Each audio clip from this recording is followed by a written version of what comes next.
കൂടുതൽ പ്രതികരണവുമായി ദേവനന്ദയുടെ അച്ഛൻ ജിബിൻ ഇപ്പോൾ തത്സമയം റിപ്പോർട്ടർ ചാനലിനൊപ്പം ചേരുന്നുണ്ട്. ജിബിൻ, കേൾക്കാമോ? കേൾക്കാം. നമ്മൾ ചിന്തിക്കേണ്ട ഒരു കാര്യം ജിബിൻ, ഏറെ കഴിവുകളുള്ള സിനിമയിൽ തന്നെ ബാലതാരമായി എത്തി കഴിവ് തെളിയിച്ച ഒരു കുട്ടിയാണ് ദേവനന്ദ.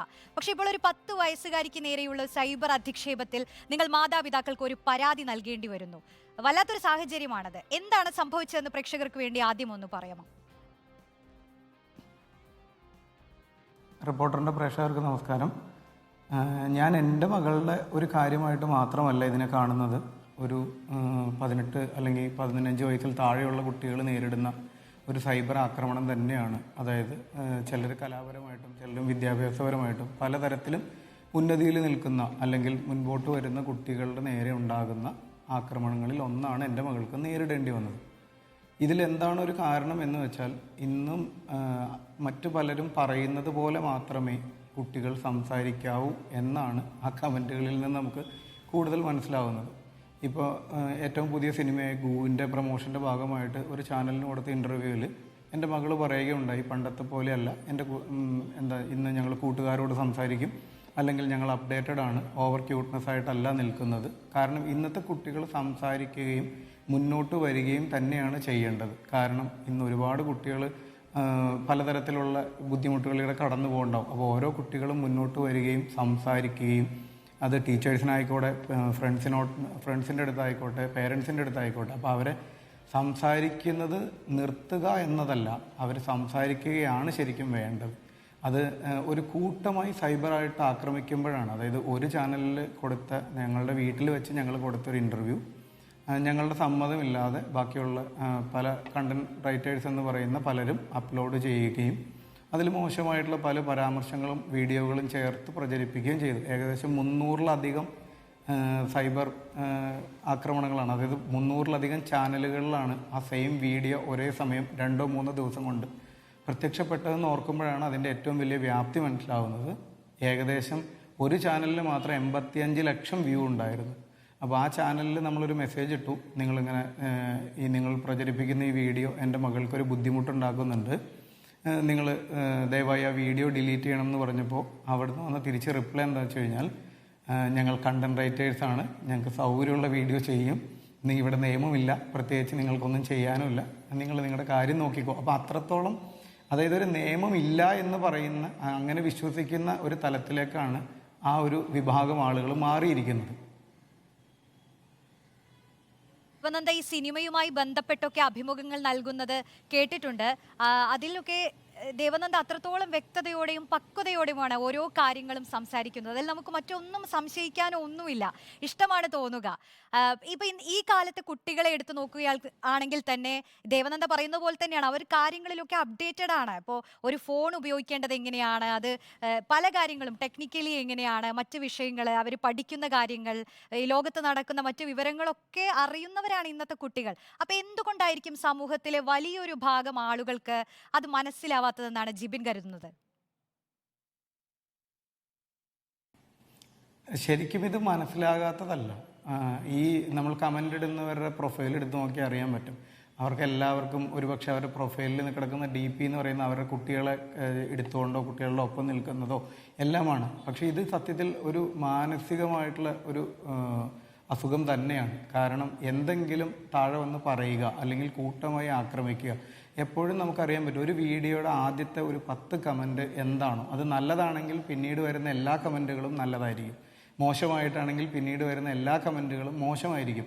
അത് അങ്ങനെ തന്നെയാണ് കാണുന്നത്. കാരണം എന്ന് വെച്ച് കഴിഞ്ഞാൽ ഇതിൽ പിന്നെ ഒരു കാര്യം കൂടി ഉണ്ട്. കാരണം ഇന്നത്തെ പ്രായം എന്ന് പറയുന്നത്, ഇന്നത്തെ കുട്ടികൾ ചിലപ്പോൾ 10 വയസ്സോ 9 വയസ്സുള്ള കുട്ടികൾക്ക് സ്വന്തമായി യൂട്യൂബ് ചാനലുണ്ട്, പലർക്കും വരുമാനങ്ങളുണ്ട്, ഒരുപാട് കുട്ടികൾ പാടുന്നുണ്ട്, പല കുട്ടികളും ഡാൻസ് ചെയ്യുന്നുണ്ട്. അങ്ങനെ ഒരുപാട് കുട്ടികൾ വളർന്നു അന്നത്തെ കാലഘട്ടത്തേക്കാൾ. ഇപ്പം എൻ്റെ കാലഘട്ടത്തിൽ ഞാൻ ശക്തിമാൻ കണ്ടുകൊണ്ടിരുന്നു, അത് തന്നെ എൻ്റെ കുട്ടി ഇന്നും കാണണം, ബാക്കിയുള്ള കുട്ടികളും കാണണം എന്ന് എനിക്ക് ഒരിക്കലും വാശി പിടിക്കാൻ പറ്റില്ല. കാരണം ഇന്നത്തെ കുട്ടികൾ ബ്ലാക്ക് പിങ്കിലേക്കോ അല്ലെങ്കിൽ അതിനും മുകളിലേക്ക് കടന്നു പോയി കഴിഞ്ഞു. അപ്പോൾ ഇന്നും നമ്മൾ പാടത്ത് പോകണം, തുമ്പിയെ പിടിക്കണം, മീൻ പിടിക്കണം, അല്ലെങ്കിൽ അങ്ങനെ ചെയ്യാവൂ എന്ന് പറയുന്ന ഒരു വിഭാഗം ആളുകൾക്കാണ് ഇത് ബുദ്ധിമുട്ടുണ്ടാക്കുന്നത്. പക്ഷേ ഇവരുടെ കുട്ടികളും ഈ നമ്മുടെ ഏറ്റവും വികസിത കാലഘട്ടത്തിൽ തന്നെയാണ് നിൽക്കുന്നത്. അവരെല്ലാവരും ഒരു തരത്തിലെങ്കിൽ മറ്റൊരു തരത്തിൽ ഒരുപാട് കഴിവുകളുള്ളവരാണ്. അത് തിരിച്ചറിഞ്ഞുകൊണ്ട് തന്നെയാണ് പക്ഷേ മറു സൈഡിൽ ഇങ്ങനെ ഒരു ആക്രമണം നടക്കുന്നതും.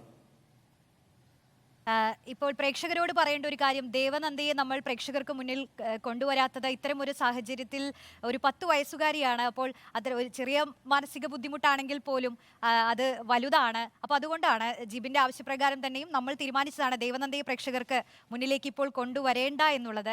പക്ഷേ ജിബിൻ, നമുക്ക് ദേവനന്ദയുടെ ഒരു അവസ്ഥയെക്കുറിച്ച് അറിയേണ്ടതുണ്ട്.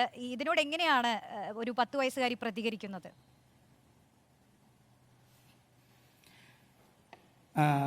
ദേവനന്ദ എന്ന് പറയുന്ന ആള് ഈ വീഡിയോസ് എല്ലാം കാണുന്നുമുണ്ട്, അതിൻ്റെ കമൻറ്റുകളും കാണുന്നുണ്ട്. കാരണം എൻ്റെ കുട്ടി അത് കാണണം, നമ്മളിങ്ങനൊരു സമൂഹത്തിലൂടെ തന്നെയാണ് കടന്നു പോകുന്നതെന്ന് അറിയണം എന്നുള്ളത് കൊണ്ട് തന്നെയാണ് അതെല്ലാം കാണിച്ച് തന്നെ പോകുന്നത്. എല്ലാവരും എൻ്റെ അടുത്ത് പറഞ്ഞു, അയ്യോ അത് അറിയിക്കരുത് എന്ന്. പക്ഷേ നമ്മൾ ഇന്ന് കടന്നു പോകുന്ന ഒരു കാലഘട്ടം ഇങ്ങനെയാണ് എന്ന് തന്നെയാണ് ആ കുട്ടി അറിഞ്ഞു വളരണം എന്ന് തന്നെയാണ് എൻ്റെ ആഗ്രഹം. അപ്പോൾ അതുകൊണ്ട് തന്നെ അത് കാണിക്കുന്നുണ്ട്. സ്വാഭാവികമായിട്ടും എൻ്റെ കുട്ടിക്ക് അതിൻ്റേതായ ഒരു മാനസികമായിട്ടുള്ള ബുദ്ധിമുട്ടുകളും ഉണ്ട്. കാരണം എന്തുകൊണ്ടാണ് എന്താണ് ഞാനതിൽ പറഞ്ഞതിൽ തെറ്റ്? മറ്റു കാര്യങ്ങൾ ആരോടും സംസാരിക്കേണ്ട എന്നാണോ? അല്ലെങ്കിൽ ബുക്സ് വായിക്കുന്നു, അല്ലെങ്കിൽ ഇന്ന് ഒരുപാട് യാത്ര ചെയ്യുന്നു. അപ്പോൾ പുതിയ പുതിയ അറിവുകൾ, യാത്രകളും മറ്റുള്ള ആളുകളെ പരിചയപ്പെടുന്നതും ഒരു വിദ്യാഭ്യാസം തന്നെയായിട്ടാണ് ഞാൻ കണക്കാക്കുന്നത്. ഒരുപാട് കുട്ടികളും ഇതേപോലെ തന്നെയായിരിക്കും. പലരും അവനവൻ്റെ കരിയർ വെച്ച് മുമ്പോട്ട് പോകുന്നു, അതിനൊപ്പം വിദ്യാഭ്യാസം പോകുന്നുണ്ടാവും, ബാക്കിയുള്ള എക്സ്ട്രാ കരിക്കുലർ ആക്ടിവിറ്റീസ് പോകുന്നുണ്ടാവാം. ഇതെല്ലാം അവർ ഒരു നല്ല രീതിയിൽ പോകുമ്പോഴായിരിക്കും ഒരു ചെറിയ വിഭാഗം വളരെ ശക്തമായി വന്നിട്ട് ഇങ്ങനെ സൈബർ ആക്രമണം നടത്തുന്നു. അപ്പോൾ അതിൽ എത്രയെല്ലാം പറഞ്ഞാലും മാനസികമായിട്ട് നമുക്കൊരു ബുദ്ധിമുട്ടുണ്ടാകും. കാരണം നമ്മൾ ഒരു മതപരമായോ രാഷ്ട്രീയപരമായോ മറ്റൊരാളുടെ കാര്യത്തിലോ ഒന്നുമല്ല അഭിപ്രായം പറഞ്ഞു. എൻ്റെ മകളുടെ വ്യക്തിപരമായ കാര്യമാണ് പറഞ്ഞത്. അപ്പം അതിനെതിരെയാണ് ഇത്രയേറെ രൂക്ഷമായ ഭാഷയിൽ ആളുകൾ പ്രതികരിക്കുന്നത്. സത്യത്തിൽ എൻ്റെ കുട്ടി ചോദിക്കുന്ന പോലെ എന്താണ് അതിൽ മിസ്റ്റേക്ക്? ഇപ്പം തന്നെ ഈ പറയുന്ന വീഡിയോയുടെ താഴെ ഒരുപാട് മോശമായ പരാമർശങ്ങളുണ്ടാവും. ഞാൻ പലപ്പോഴും ആലോചിക്കുന്നത് ഈ മോശമായ പരാമർശങ്ങൾ നടത്തുന്നവരുടെ മക്കളുടെ ഒരു അവസ്ഥയാണ് ഞാൻ ആലോചിക്കുന്നത്. കാരണം ഇത്രയും മോശമായ പദപ്രയോഗങ്ങളും ഇത്രയും മോശമായ വാക്കുകളും ഉപയോഗിക്കുന്ന അവരുടെ കൂടെ ആ കുട്ടികൾ വളരുമ്പോൾ ഉണ്ടാകുന്ന ഒരു ബുദ്ധിമുട്ടാണ് ഞാൻ സത്യത്തിൽ ആലോചിക്കുന്നത്. അതിൽ ഈ പറയുന്ന കമൻറ്റുകളിൽ എൻ്റെ മകൾക്കും ബുദ്ധിമുട്ടുകളുണ്ട്. അതുകൊണ്ട് തന്നെയാണ് ഒരച്ഛൻ എന്നുള്ള നിലയിൽ ഞാനത് നിയമ നടപടികളായി മുമ്പോട്ട് പോയത്. നമ്മുടെ സൈബർ പോലീസ് വളരെ ആക്റ്റീവായിട്ട് ഏറ്റവും പെട്ടെന്ന് തന്നെ അതിൻ്റെ കാര്യങ്ങൾ ചെയ്തു. ഏകദേശം 300-ലധികം വീഡിയോകൾ റിമൂവ് ചെയ്തു. ഇപ്പോഴും അതിൻ്റെ പ്രോസസ്സ് നടന്നുകൊണ്ടിരിക്കുകയാണ്. ഇതിൽ നമ്മൾ വ്യക്തിപരമായി ആവശ്യപ്പെട്ടിട്ടും ഈ വീഡിയോകൾ മാറ്റാതിരുന്ന് നമ്മൾ പിന്നീട് കേസ് ഫയൽ ചെയ്തതിന് ശേഷമാണ് സർക്കാർ സംവിധാനത്തിലൂടെയാണ് ആ വീഡിയോകൾ റിമൂവായി തുടങ്ങിയത്. അപ്പോൾ എന്നിട്ടും അത് മാറ്റാതിരുന്നവരുടെ പേരിൽ നമ്മൾ നിയമ നടപടികളായിട്ട് മുമ്പോട്ട് പോവുകയാണ്. ഇവർക്കെല്ലാവർക്കും അറിയില്ലാത്തൊരു കാര്യം എന്താ വെച്ച് കഴിഞ്ഞാൽ, ഇവരെല്ലാവരും കുറേ നാളുകളായിട്ട് ചെയ്തുകൊണ്ടിരിക്കുന്ന ഒരു കാര്യമാണ്. അവനവന് കിട്ടുന്ന എന്താണോ ആ ഒരു കണ്ടന്റിന് വേണ്ടി പായുന്നൊരു ലോകമാണെന്ന്. അപ്പോൾ അതുകൊണ്ട് തന്നെ എന്താണോ കിട്ടുന്നത് അതിനെ എങ്ങനെ വികൃതമാക്കാം എന്നാണ് പലരും ചിന്തിക്കുന്നത്. പക്ഷെ ഇവർക്ക് അറിയില്ലാത്തൊരു കാര്യം എന്താ വെച്ച് കഴിഞ്ഞാൽ, 14 വയസ്സിൽ താഴെ ഉള്ള കുട്ടികളുടെ വീഡിയോയോ ഫോട്ടോയോ അവരുടെ അനുവാദമില്ലാതെയോ അവരുടെ അപകീർത്തിപ്പെടുത്തുക എന്നുള്ള ഉദ്ദേശത്തോടെ, അവർക്ക് മാനസിക വിഷമം ഉണ്ടാക്കുക എന്നുള്ള ഉദ്ദേശത്തോടു കൂടി സോഷ്യൽ മീഡിയയിൽ ഉപയോഗിച്ചാൽ പോക്സോ കേസ് പോലും രജിസ്റ്റർ ചെയ്യാവുന്നതാണ്. അപ്പോൾ ഞങ്ങൾ അതിൻ്റെ നിയമ നടപടികളായിട്ട് ഏകദേശം ഒരു 12ഓളം ചാനലുകൾക്കെതിരെ നിയമ നടപടികളായിട്ട് പോകുന്നുണ്ട്. 300ഓളം ചാനലുകളിലെ വീഡിയോ ഡിലീറ്റ് ആക്കി കഴിഞ്ഞു. ഈ അവസരത്തിൽ സൈബർ പോലീസിനോടാണ് ഏറ്റവും കൂടുതൽ നന്ദി പറയാനുള്ളത്. കാരണം ഞാനൊരു ചാനലിൻ്റെ ആളോട് ഈ വീഡിയോ മാറ്റണം എന്ന് പറഞ്ഞപ്പോൾ എൻ്റെ അടുത്ത് പറഞ്ഞത്, എനിക്ക് സൗകര്യമില്ല, നിങ്ങൾക്ക് മാറ്റാമെങ്കിൽ മാറ്റിച്ചോ, ഇവിടെ ഒരു നിയമമില്ല എന്നാണ്. പക്ഷേ നിയമം ഉണ്ടെന്ന് എനിക്ക് മനസ്സിലായി. ഞാൻ അതുകൊണ്ടാണ് ഇന്ന് ഈ ഇൻ്റർവ്യൂവിൽ പങ്കെടുക്കാനും റെഡിയായത്. കാരണം ഒരുപാട് ചെറിയ കുട്ടികളുടെ മാതാപിതാക്കൾ പല സ്ഥലത്തുനിന്നും വിളിക്കുന്നുണ്ട്, ഞങ്ങളുടെ കുട്ടിക്ക് ഇങ്ങനെ ഒരു ബുദ്ധിമുട്ടുണ്ടായി, ഞങ്ങൾ എന്തായിരുന്നു അന്ന് ചെയ്യേണ്ടത്, അല്ലെങ്കിൽ ഇപ്പം ഞങ്ങൾക്ക് അങ്ങനെ ഒരു പ്രശ്നമുണ്ട് എന്ന് പറഞ്ഞുകൊണ്ട്. അപ്പോൾ ഇവിടെ ഒരു സംവിധാനമുണ്ട്, അത് ഏറ്റവും ആക്റ്റീവായിട്ട് വർക്ക് ചെയ്യുന്നുണ്ട്. നമ്മൾ കൊടുക്കുന്ന പരാതി ഏറ്റവും കൃത്യമായി അത് നീതി നടപ്പാക്കാൻ ശ്രമിക്കുന്നുണ്ട്. അപ്പോൾ അത് തന്നെ വലിയൊരു കാര്യമാണ്. ഇത് പലർക്കും എങ്ങനെ പോകണം എന്നറിയില്ലാത്തത് കൊണ്ടാണ്. എല്ലാ സ്ഥലങ്ങളിലും സൈബർ സ്റ്റേഷനുകളുണ്ട്. നമുക്ക് ധൈര്യമായിട്ട് ചെന്ന് പരാതി കൊടുക്കാം, നമ്മുടെ ബുദ്ധിമുട്ടുകൾ കൃത്യമായിട്ട് പറയാം. അവരതിന് ഏറ്റവും പെട്ടെന്ന് ആക്ഷനും എടുക്കുന്നുണ്ട്.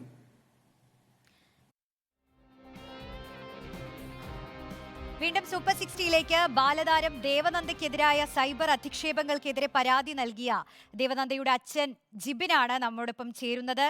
ജിബിൻ, നമുക്കറിയാലോ ഇപ്പൊ ഈ മുതിർന്നവർക്കെതിരെയുള്ള സൈബർ അധിക്ഷേപം പോലും താങ്ങാൻ കഴിയാത്ത പലരുമുണ്ട്. അതൊക്കെ ഓരോ വ്യക്തികൾക്കനുസരിച്ചാണ്. അപ്പോഴാണ് ഒരു ചെറിയ കുട്ടിക്കെതിരെ ഉണ്ടാവുന്നത്. എൻ്റെ ചോദ്യം, ഇപ്പൊ നിങ്ങൾ മാതാപിതാക്കൾ എന്ന നിലയിൽ ദേവനന്ദയും ഒത്തുള്ള സമയത്ത് ഇപ്പൊ വീട്ടിലിരുന്ന് ഉള്ള നിങ്ങളുടെ ഒരു കോൺവെർസേഷൻ ഒക്കെ പലപ്പോഴും ഗൗരവതരമായ വിഷയങ്ങൾ സംസാരിക്കുകയും ചർച്ച ചെയ്യുകയും ഒക്കെ ഉണ്ടാവും. അത്തരത്തിലുള്ള കാര്യങ്ങൾ തന്നെയല്ലേ ഈ കുട്ടികളെ ഇങ്ങനെ മോൾഡ് ചെയ്തെടുക്കുന്നത്, അവരെ ഇത്ര പക്വതയുള്ളവരാക്കി മാറ്റുന്നത്? ശരിക്കും ദേവനന്ദയുടെ കാര്യത്തിൽ ഒരു 3.5 വയസ്സ് മുതൽ സിനിമയിൽ അഭിനയിച്ചു തുടങ്ങിയതാണ്. തൊട്ടപ്പെണ്ണ് എന്ന് പറഞ്ഞ സിനിമ അഭിനയിച്ചു തുടങ്ങിയ മുതലാണ്. അപ്പോൾ ആ സമയം തൊട്ട് ദേവനന്ദ കാണുന്ന ആളുകൾ, അല്ലെങ്കിൽ യാത്ര ചെയ്യുന്ന സ്ഥലങ്ങൾ, അല്ലെങ്കിൽ വായിക്കുന്ന ബുക്സുകൾ, അങ്ങനെ മുമ്പോട്ട് വരുന്ന അവർ രൂപപ്പെടുന്ന അവരുടെ ഒരു സമൂഹം, അല്ലെങ്കിൽ അവർ കാണുന്ന ആളുകൾ, അപ്പോൾ അങ്ങനെയുള്ള ഒരു ഇതിലൂടെയാണ് ആ കുട്ടി കടന്നു വരുന്നത്. പിന്നെ പലപ്പോഴും ഈ പറയുന്ന പലരും വിചാരിക്കും എൻ്റെ കുട്ടി എന്താ പറയുക, മറ്റ് കളിക്കാൻ സമയം കിട്ടുന്നില്ല, അല്ലെങ്കിൽ ബാക്കി ഒരു കാര്യങ്ങൾക്ക് സമയം കിട്ടുന്നില്ല എന്ന് വിചാരിക്കും. പക്ഷേ കഴിഞ്ഞ ഒരു 7.5 വർഷമായിട്ട് ഏറ്റവും കൂടുതൽ സമയം എൻ്റെ ഒപ്പമായിരിക്കും എൻ്റെ മകളുള്ളത്. എനിക്ക് വ്യക്തമായിട്ട് പറയാൻ പറ്റും, അത്രയധികം സമയം ഒരു മകളോടൊപ്പം ചെലവഴിക്കുന്ന ഒരു പിതാവോ അല്ലെങ്കിൽ ഒരു കുടുംബമോ ചിലപ്പോൾ ഉണ്ടാകും. ഒരുപാട് പേരുണ്ടാവാം, പക്ഷേ അത് വളരെ കുറച്ച് മാത്രമേ ഉണ്ടാവുള്ളൂ. അപ്പോൾ അത്രയും അപ്ഡേറ്റഡ് ആയിട്ടാണ് ശരിക്കും ഇന്നത്തെ കാലഘട്ടത്തിൽ ഓരോ കുട്ടികളും വളരുന്നത്. കാരണം അവർ കാണുന്ന സമൂഹവും അവർ കാണുന്ന ആളുകളും അവർ ജീവിക്കുന്ന ചുറ്റുപാടുകളും എല്ലാം അങ്ങനെയുള്ളൊരു ചുറ്റുപാടിലാണ്. അപ്പോൾ ശരിക്കും നമ്മൾ സംസാരിക്കുമ്പോൾ നമ്മുടെ ലോകം ഇങ്ങനെയാണ്, അല്ലെങ്കിൽ നമ്മുടെ കാര്യങ്ങൾ നമ്മൾ കുട്ടികളോട് ഷെയർ ചെയ്താണ് ശരിക്കും മുമ്പോട്ട് പോകേണ്ടത്. കാരണം ഒരു 4 വയസ്സുള്ള സമയത്തോ 3.5 വയസ്സുള്ള സമയത്തോ നമ്മളൊരു സിനിമയിൽ അഭിനയിക്കുമ്പോൾ ഇവർക്ക് മലയാളം ചിലപ്പോൾ എഴുതാനും വായിക്കാനും, മലയാളം എന്നല്ല പ്രത്യേകിച്ച് ഇത് എഴുതാനും വായിക്കാനും അറിയണമെന്നില്ല, അവർ കേൾക്കുന്നു പറയുന്നു എന്ന് മാത്രമേ ഉള്ളൂ. അപ്പോഴും അത് കാണാതെ പഠിച്ചായിരിക്കും ചിലപ്പോൾ പറയുന്നത്. അപ്പോൾ അതിനെടുക്കുന്ന ഒരു എഫേർട്ട് ഉണ്ട്. അപ്പോൾ അന്ന് തൊട്ടേ ഓരോ കുട്ടികൾക്കും ഓരോ ടാലൻ്റാണുള്ളത്. അപ്പോൾ അതിനനുസരിച്ചാണ് അവർ മോൾഡ് ചെയ്ത് വരുന്നത്. അപ്പോൾ അത് പറ്റില്ല, ഇങ്ങനെ തന്നെ സംസാരിക്കണം, അല്ലെങ്കിൽ ഓവർ ക്യൂട്ട്നെസ് ഇട്ടേ സംസാരിക്കാവൂ ഇത്ര വയസ്സുള്ള കുട്ടി എന്നൊന്നും പറയുന്നതിൽ ഇന്നത്തെ ഒരു കാലഘട്ടത്തിൽ അർത്ഥമുണ്ടെന്ന് ഞാൻ വിചാരിക്കുന്നുമില്ല. അന്ന് ഞാൻ കൊടുത്ത ഇൻ്റർവ്യൂവിൽ, ഞാനും മകളും ഒരുമിച്ചിരുന്ന് കൊടുത്ത ഇൻ്റർവ്യൂ ആണ്. ഞാൻ തൊട്ടടുത്ത് ഇതിൽ പറയുന്നുണ്ട്, എൻ്റെ ഇത്രയും പ്രായമുള്ള എന്നേക്കാൾ അപ്ഡേറ്റഡ് ആണ് ഇന്നത്തെ ബഹുഭൂരിപക്ഷം കുട്ടികളും. കാരണം ഇപ്പോൾ ഈ കമൻ്റ് ഇടുന്ന ഒട്ടുമിക്ക പേരൻസും അവർക്ക് ഫോണിൽ ഈ ഇൻസ്റ്റഗ്രാമോ ഫേസ്ബുക്കോ അപ്ലോഡ് ചെയ്ത് കൊടുത്തിരിക്കുന്നത് ഈ കുട്ടികൾ തന്നെയായിരിക്കും. അപ്പോൾ ഇവർക്ക് പോലും സ്വന്തമായിട്ട് ചെയ്യാൻ പറ്റാത്ത കാര്യങ്ങളാണ് ഇന്നത്തെ തലമുറ ചെയ്യുന്നത്. പിന്നെ നമ്മളെല്ലാവരും കുട്ടികളുടെ ഒപ്പം ജീവിക്കുമ്പോൾ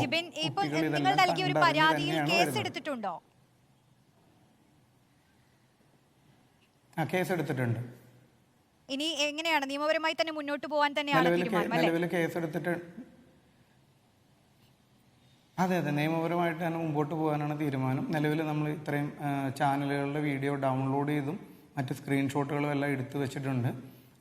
ഇനി അതെന്താണെന്ന് വെച്ച് കഴിഞ്ഞാൽ നമ്മൾ നിലവിൽ സ്റ്റേഷനിൽ കംപ്ലയിൻറ്റ് കൊടുത്തു, FIR ആയി. ഇനി അതിൻ്റെ കോപ്പി കിട്ടിയതിന് ശേഷം നമ്മൾ മുൻസിഫ് കോർട്ടിൽ നമുക്ക് ബാലാവകാശ കമ്മീഷന് പരാതി കൊടുക്കാം. അതേപോലെ തന്നെ കോർട്ടിൽ നമുക്ക് നിലവിൽ ഇത്രയും പേരുടെ പേരിൽ ഇവരുടെ വീഡിയോ സഹിതം അപ്ലോഡ് ചെയ്ത് കോടതിയിൽ ഹാജരാക്കിയിട്ട് ഇവരുടെ പേരിൽ ഇന്ന വകുപ്പുകൾ, അതായത് പോക്സോ കേസ് അടക്കം എടുക്കാവുന്ന വകുപ്പുകളുണ്ട് അതിൽ. അത് വെച്ചിട്ട് നമ്മൾ ഇത്രയും പേരിൽ ഇന്ന വകുപ്പുകൾ ചേർത്ത് കേസ് എടുക്കണം എന്ന് പറഞ്ഞ് കോടതിക്ക് അപേക്ഷ കൊടുക്കും.